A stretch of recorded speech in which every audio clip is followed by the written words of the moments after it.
Audio morning brief for the U.S. stock market. I'm Rich Paz for Critical Point, 7:36 a.m. Eastern Time, November 8th.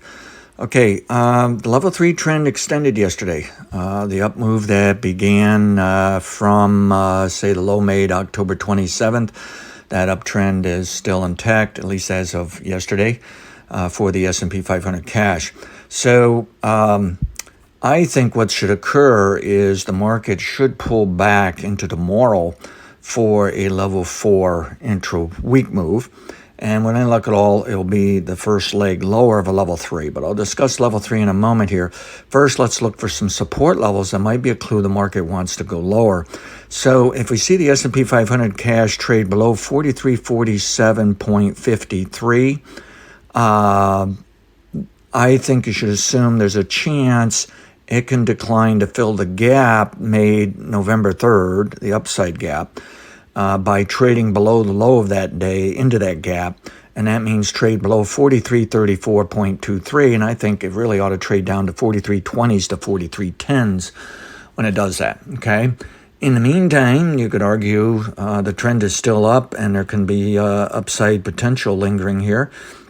Let's move over to what I see for the futures here on these types of patterns.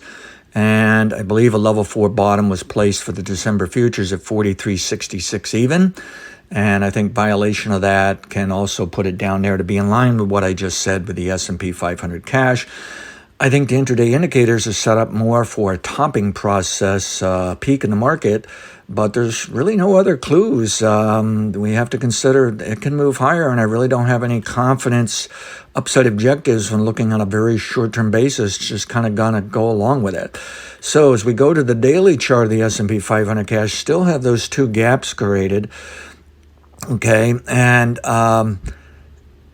granted, if it poked through one of the important averages and looks like it wants to try to trade up to 44.02 or so for the 100-day moving average so that it can say, there, I got through all the major moving averages, and then it might want to take a break and a rest and back off. But I'm wondering, it seems so overbought, and my favorite daily indicator starting to roll over for a sell signal. And it's just, I just feels like it's not really going to make it to that 100-day moving average. That there's too many people been watching these moving averages when they think it's going to it, but they don't want to be the one that buys at the very last second just to touch that moving average. They're concerned someone will come in and sell it, and then they paid way too much for it. So I think we're losing demand, but it so far still looks like net demand, okay? The sell side, supply side is just backed off here and almost disappeared, if you will. I think they want to sell, but they're too scared to sell because it's been such a run up. This was the longest run up since sometime in 2021. And then you look at the charts and it's so huge. I don't know statistically how large that is, but at any rate, there's some seasonal people saying there still ought to be more upside this month. It can go higher into next year. So they're still bullish, but there are some saying usually mid-month the market turns a little choppy. And I'm thinking November 17th into the 18th is when the government runs out of money. And will they fix it going into that? Will they drag on? And how much will that bother the stock market? On one hand, I feel like it shouldn't even pay any attention to it. But on the other hand, someone will probably pay attention to it. And then what if the entire market gets nervous about that and comes down? And also, will this impact interest rates or not? I have not seen the information. It's on the pro site of CNBC. You have to pay for it. Apparently, someone was discussing that seasonally in an election year, most people have, from what I understand, for decades have felt like it's a bullish time. Yet someone was making a comment that it's really not much upside during the election year for the stock market. So I got to do some work on that as well and touch base on that. At any rate, by all rights, this market ought to turn lower here. And so now what I'm going to do is switch over to the S&P 500 futures. Now, yesterday the model said, okay, we've given it too long for a level 3 top dating from the last level 3 top of October 12th. And there is a weird scenario. It might have topped out a little later than that. Therefore, maybe we could give it a little time. But I really don't need it, so I'm throwing that out. What the model's saying then is there might have been a top November or October 24th. It simply didn't work. But the model's saying we got to pick something under that scenario, and it's picking that. And now projecting that we're already in the time frame for a level 3 top anyway. So even though we have all these multiple scenarios saying, well, it's too late to top, too soon to top, but we have many more that you can just see they're overlapping, saying you got to keep looking for a top. But unfortunately, what it's showing is the market may not top out until Tuesday of next week. And I got to thinking, well, that might be nice that they push this, for the bulls at least, right? It pushes it closer to where they would start to worry more about what's going on in the debt ceiling. Whereas right at the moment, they're saying, well, this, or I shouldn't say debt ceiling, but just the government spending. They might be brave enough to continue to push this higher. They may have to get this up to the 100-day moving average in the futures, 44.30, and I just gave you the 100-day moving average for cash. And this may stay up into next week. But it's so overbought. It's extremely overbought. Indicator moving side, that's the favorite. I got many indicators. But I think it's all set up to roll down. We just need a down day. So any down day now into early next week, assume a level 3 top, assume it's coming down. I know I said that in the prior couple of days, but we didn't get it by the end of the day, did we? We didn't get that type of signal, okay? Now, the 5-day moving average for the futures is just starting to poke through. I think that's the 50-day moving average. I don't think that's bullish enough for people. I don't think that's going to get them excited. I think it should go back below that moving average. I'd like to see it come all the way back to the 200-day moving average. But we'll see. And the futures, that's at 42.76, by the way. The cash would be a little bit lower. At any rate, where's the level 3 bottom? Well, on one hand, we can make an argument that it can bottom as soon as today. Well, then that must mean this market is extremely strong. And they're just going to buy nonstop for the rest of this month. So we have to consider that. But the best forecast, the near-term bias I have, is the market ought to back off some. And so I did some more analysis here, ran the model, basically said, well, how long can it take for a level 3 bottom? And the interesting thing is, it doesn't have to bottom until near the end of next week to even start of the following, okay? But ideally, probably bottom sometime next week. So I think they're going to sell this. I think it might have something to do with November 17th. So maybe they wait as long as they can, and then it just breaks lower for a little while. And then we also have to wonder, how complicated will this be? If they go into a battle beyond November 17th, 18th, the following week, does that cause problems for our bullish stance? Does it cause problems for the seasonal bullish traders? At any rate, I think if you start seeing the market move below yesterday's low, you have to consider probably a level 3 downswing. Moves below the low in the prior day. Also a little bit of evidence here. It just feels like it really ought to pull back some. And I'm really wondering about those two gaps that we saw on November 2nd, November 3rd, that was related to the Federal Reserve news and comments. I'm really wondering, does this, the November 2nd gap seems so low now that I question if it's going to get filled. And if it's not going to get filled, is that a problem for weeks on end? This is stuff we'll discuss more in the weekly update tomorrow.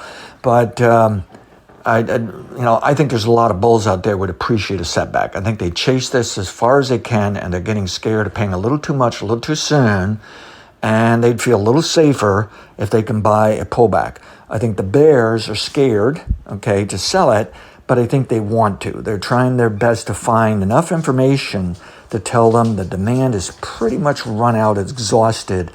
That makes the market more vulnerable, and then they hit it, And they maybe just want some weakness as a backup, that they need someone else to sell first. We need some of the bulls to take a little bit of a profit maybe before the bears step in there.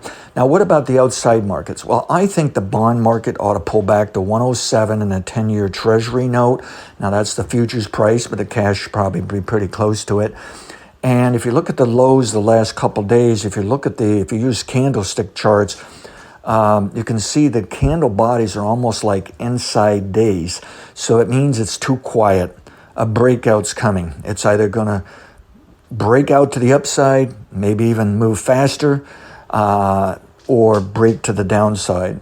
I'm hopeful for a break downside. That is the best forecast. I got a near-term bearish forecast for bond prices, therefore near-term bullish bias towards interest rates or yields, okay?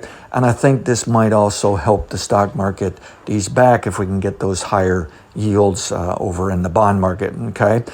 So I'd like to see a pullback as well on the bond prices, a little bounce in interest rates to help us.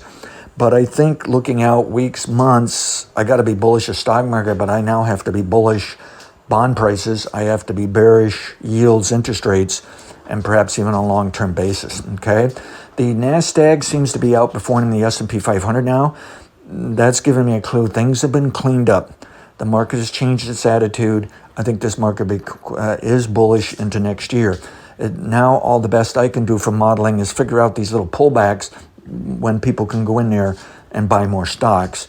And if the pullbacks are fairly important, then maybe a time to take a little profit and try to buy it back a little cheaper just to provide a cushion there, or even increase profits relative to the long-term bull market, okay? Now, there are people out there that are still fearful that this is just a knee-jerk reaction.